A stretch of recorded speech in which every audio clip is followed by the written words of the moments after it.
When you think of some of the biggest NBA draft busts in NBA history, who do you think of immediately? Maybe Darko Milicic, Kwame Brown, Greg Oden, of course Anthony Bennett. What about recent history? Maybe James Wiseman? There's definitely a few different names you can cycle through when you talk about draft busts, but there was a name taken in the 2022 NBA draft that was really, and I mean really bad, and it doesn't get talked about a lot.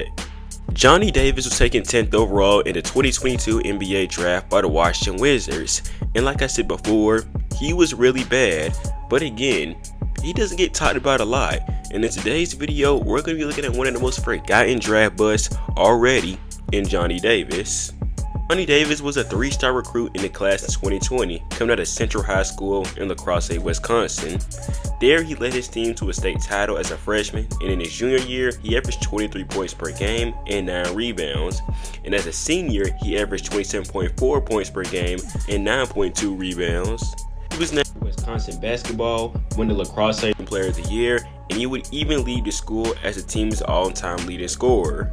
Not only did Johnny Davis excel at basketball, but he also excelled in football. He was a team starting quarterback where he earned the first team All-State honors, and he also won the Dave Krieg Award, the award given to the most outstanding senior quarterback in the state of Wisconsin.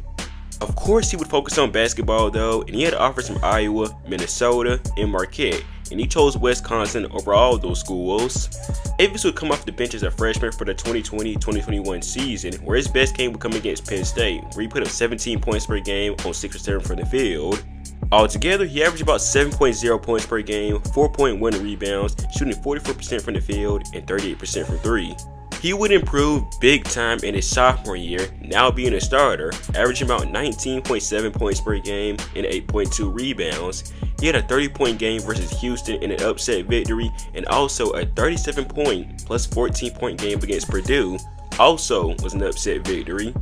Also averaging 19.7 points per game, he shot 42% from the field and 30% from 3. Now you might be asking, why am I pointing that out? That's not really that good. Well, you'll find out later why I'm pointing that out. As a result of his success during the regular season, he was named the Big Ten Player of the Year, and on March 31st, 2022, he would declare for the 2022 NBA Draft. For someone who might have not been watching Johnny Davis or keeping track of him, you might be asking yourself, what did scouts love so much about Johnny Davis, and what were some of his weaknesses that teams should have saw coming, especially the Wizards? Johnny Davis was about 6'5", 190 pounds, so he had good size, good strength, and he was also very athletic. And also, he had a very good mid-range game. He could shoot from 15 to 18 feet, and he was also averaging 8.2 rebounds in college. For a guy that's about 6'5" and a guard, that's extremely impressive. He was also listed as a combo guard, meaning you could play him at the 2, you could play him at the 1. That's what made him versatile. Now, what were some of his weaknesses that some teams, like the Wizards once again, probably should have saw coming? Davis is going to need to work on his shooting a lot in the NBA. He shot 30% from 3 as a sophomore, and you don't need to be a rocket science to know that that is not good at all. His shots in general weren't good either. He shot 42% from the field and 46% from inside the arc. So it was pretty clear that shooting was going to be a huge part of emphasis in his development. His court vision also wasn't great, and in college, his turnover to assist ratio also wasn't great. And as a defender, he wasn't great. He wasn't really good either, he was just simply okay. So to sum it up, Johnny Davis was a project player at its finest. Even though Johnny Davis needed a ton of work done on him, he was still seen as a lottery pick with a lot of high upside, and with the 10th overall pick in the 2022 NBA Draft, the Wizards took him 10th overall with their lottery pick.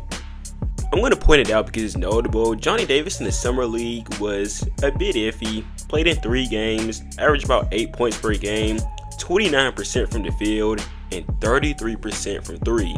So once again, that shooting, touch, it needed some work done.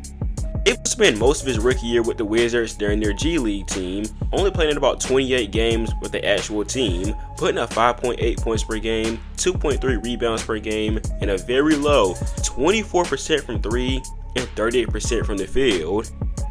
How is Johnny Davis in the G League, you might ask? He averaged about 12 points per game on 40% from the field and also 31% from 3. In his second season, he played in about 50 games and started 6 of them, averaging about 3 points per game, 35% from 3 and 40% from the field. So the shooting numbers kinda went up, but not to a great extent either. But then his numbers would once again drop in his third year, shooting 24% from 3 and also 41% from the field. So neither of those numbers are great, but technically the field numbers are up from 40%. And on February 6th of 2025, there was a 3-team trade involving the Wizards, Grizzlies, and the Kings, where he was traded to the Grizzlies, but only 2 weeks later after being traded to them, he was waived and didn't play a single game for the team. Then a few weeks later, he was signed with the next G League team, the Westchester Knicks. And his G League numbers, I would say, were pretty solid. 13.1 points per game, 4.6 rebounds, he shot 45% from the field and 32% from 3. So for G League numbers wise, I'd say that's pretty good, I guess.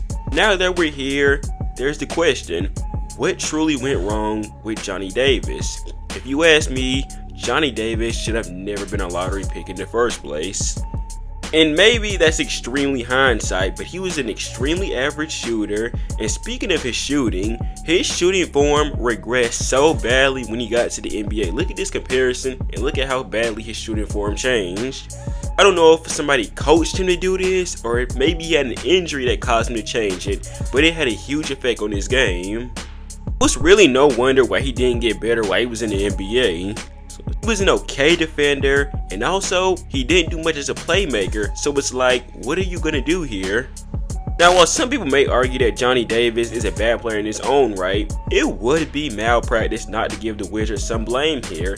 One, for taking him as high as they did and setting him up for failure, and number 2, for screwing up his development and making him change his shot form.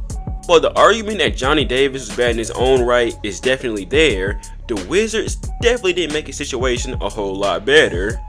And Davis' story for the Wizards is even worse when you realize 2 picks later, Jalen Williams, aka J-Dub, got drafted.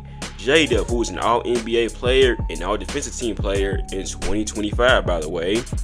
But if we're being honest, that's probably a blessing in disguise for J-Dub. I doubt he cares at this point. For some people, they probably saw this coming with him. For others, they probably still blame his lack of coaching, and to be honest with you, both sides have a great point. And the way the Wizards gave up on him is a bad sign in 2 ways. Bad because it shows a lack of faith they had in Johnny Davis, but also bad because it shows them Johnny Davis didn't give them much to have faith in.